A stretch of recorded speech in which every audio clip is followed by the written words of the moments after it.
धन्यवाद धन्यवाद। ला एक आसन बिछाओ, बैठा दो। आओ बच्चा बैठो। आओ कैसे हो आप? कृपा है आप। बैठ जाओ, आसन में बैठ जाओ। इनको चुनरी पहनाओ, इनको दुपट्टा लाओ, इनको भी दुपट्टा लाओ। पूज्य गुरुदेव भगवान, अभी भगवान श्रीमन नारायण की प्राण प्रतिष्ठा हो रही है 7 से 10 फरवरी। अच्छा, गौरी गोपाल में। श्री चरणां में। कौन से ठाकुर विराजमान? भगवान श्रीमन नारायण, भगवान श्री सीताराम चंद्र। अच्छा, कोई ठाकुर जी विराजेंगे।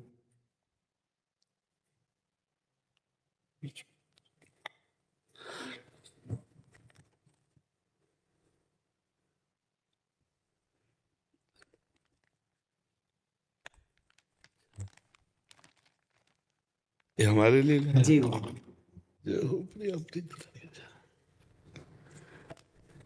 श्री जी को पहले अर्पित कर देना, जाकर के उन्हें। तो बस इतना अपने जीवन में ध्यान रखना कि कभी अर्थ की लोलुपता ना आने पाए, धर्म की प्रधानता रहे और वाणी शास्त्र संयम से रहे और अर्थ चरणों में रहे। मस्तक पर कभी अर्थ न चढ़ने पावे। अर्थ नहीं, मस्तक तो सिर्फ भगवान के लिए है। अर्थ चरणों में, मस्तक पर भगवान और वाणी में शास्त्र सम्मानित शब्द, तो सदैव विजयी रहोगे। जहां कहीं हमारे अंदर अर्थ की प्रधानता आ जाएगी, दिमाग अर्थमय हो जाएगा, वहां हम हार जाएंगे। संसार में अर्थ ही सब कुछ नहीं होता, एक प्रतिष्ठा भी होती है। तो आप अपने पीछे भी जैसे आए थे तो आपको यही कहा था कि बहुत सावधान, क्योंकि अगर 100 लोग आपको प्रणाम करने वाले हैं तो 5 आपको गिराने वाले भी हैं।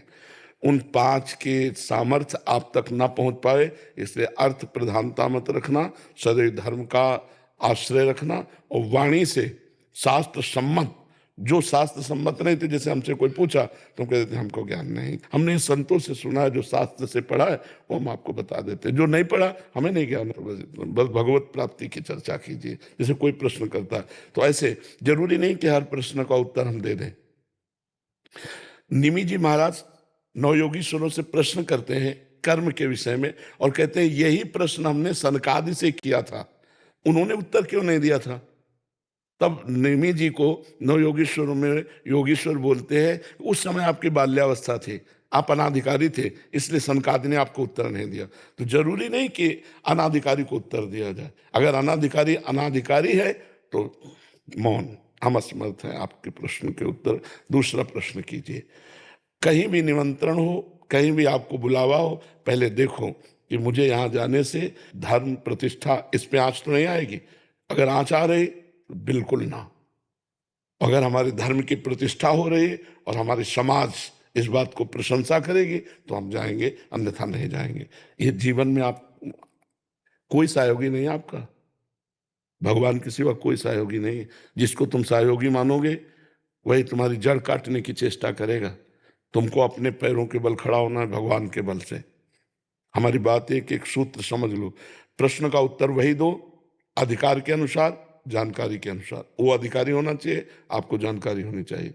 आप वहीं जाइए जहां आपकी प्रतिष्ठा, आपके धर्म की प्रतिष्ठा में आंच ना आवे।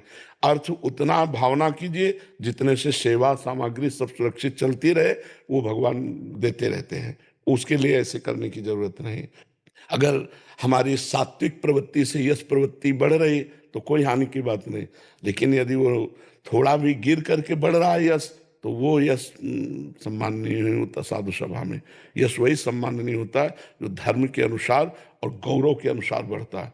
तो आप गौरववान बनिए और धर्मनिष्ठ बनिए, जो आपके जीवन को आगे और प्रकाशित करे। कोई सहयोगी नहीं, पहला शब्द याद कर लो। जिसे तुम सहयोगी समझ रहे हो वही तुम्हें नीचा दिखाने की कोशिश करेगा। आपको अगर उन्नतिशील बहुत समय तक टिके रहना है धर्म क्षेत्र में, तो आपको अपने पैरों के बल खड़े होना पड़ेगा। इसके लिए आपको परिपक्व रहना होगा, स्वयं परिपक्व रहना होगा। यश बढ़ने में वर्षों लगते हैं, धूमिल होने में 2 मिनट लगते हैं। 2 मिनट में सब चौपट हो जाता है। इसलिए जो भगवान ने आपको दिया है यश जो भगवान ने आपको पवित्रता दी उसका निर्वाह आप कीजिए, संयम से स्वयं रहिए। कहीं भी कभी भी जो भगवान ने अर्धांग में विराजमान कर दिया इसके सिवा कभी दृष्टि नहीं डालनी, नजर नीची करके बात करो, उत्तर दिया, खत्म खेल। कभी किसी से किसी तरह का लगाव ना होने पाए तो कभी जीवन में तुम्हें कोई गिरा नहीं सकता। यही होते हैं कंचन कामिनी, गिराने वाले। कीर्ति तो हरि के द्वारा दी हुई होती है, वो अपने प्रयास से नहीं आती, हरि के प्रयास से आती है। न कामिनी में कभी आकर्षण हो, न कंचन में कभी आकर्षण हो। कंचन तो अपने आप बरसेगा जब हम धर्म में चल रहे हैं। जैसे समुद्र में बिना बुलाए नदियां अपने आप जा रही हैं, ऐसे धर्मात्मा पुरुष के पास समस्त वैभव अपने आप आ जाता है। खूब आनंदित रहो, प्रसन्न रहो और हमारे सनातन धर्म को आगे बढ़ाओ। जब कभी कोई सत्संग करो उसमें नाम की प्रधानता जरूर करो, क्योंकि कलयुग में केवल नाम के द्वारा कल्याण हो सकता है। शास्त्रीय सिद्धांत भी है, कृतयुगे ध्यायते विष्णु त्रेतायाम जयते मखई द्वापरे परिचर्यायाम कलो तद्धर कीर्तनात्। हरि कीर्तन के सिवा कुछ नहीं है। ना कोई यज्ञ हो सकती है इस समय, अपवित्र घी आ रहा है, अपवित्र धान्य और जौ आदि हो गए, कहाँ से यज्ञ होगा? त्रिकाल संध्या करने वाले कौन है? कोई बिरला ही कोई होंगे जो त्रिकाल संध्या करे। ध्यान, मन इतना चंचल, ध्यान कैसे लग सकता है? पूजा, इतनी वासनाएं बढ़ी हुई हैं कि उपासना कैसे बन रही? तो एक ही रह गया है, नाम जप, नाम कीर्तन, गुण कीर्तन, श्रवण, बस इसी के द्वारा भगवत प्राप्ति हो जाएगी। खूब भागवत कथा सुनाओ, खूब भगवान नाम का प्रचार करो, स्वयं नाम जप करो, धर्म से रहो, यही हमारी प्रार्थना। पर जी ऐसे स्थानों में भी जाना पड़ता है जहाँ एकदम विमुख हैं, जो जैसे हाँ, कोई गांव जब हम कथा के लिए जा रहे हैं तो हम भगवान को श्रोता बना करके बोल रहे हैं, लेकिन हम अर्थ की किसी प्रधान स्थिति पे ऐसे लोगों के पास नहीं जाते जहां से उपहास हो। बिल्कुल नहीं, बहुत अपने को संभालिए। इससे जो है ना तुम्हारी मर्यादा बढ़ती चली जाएगी और तुम आगे उठते चले जाओ। तुमसे कोई बात पूछे आके उत्तर दे दो, तुमको कहीं जाने की जरूरत नहीं है। उसे अर्थ की व्यवस्था की मत सोचो कि इतनी माताएं, इनकी व्यवस्था, भगवान देने वाला है, वो घर बैठे सबका पोषण करता है, सबका पोषण हो रहा है। कभी किसी से ऐसे नहीं, देनहार कोई और है, देत रहे दिन रात। बिल्कुल, ये थोड़ा सा सुधारो। हम अपने घर की बात कर रहे हैं, ये लोग पवित्र यश कीर्ति में धूल फेंकने वाले लोग हैं, अर्थ को ठोकर मारो। तभी का अर्थ को रखो चरणों में और भगवान को रखो दिमाग में। निर्वैर हमारा जीवन होना चाहिए। तो ये बहुत बड़ी क्षमता है और बहुत बड़ा यश है, दोनों को संभाल लो।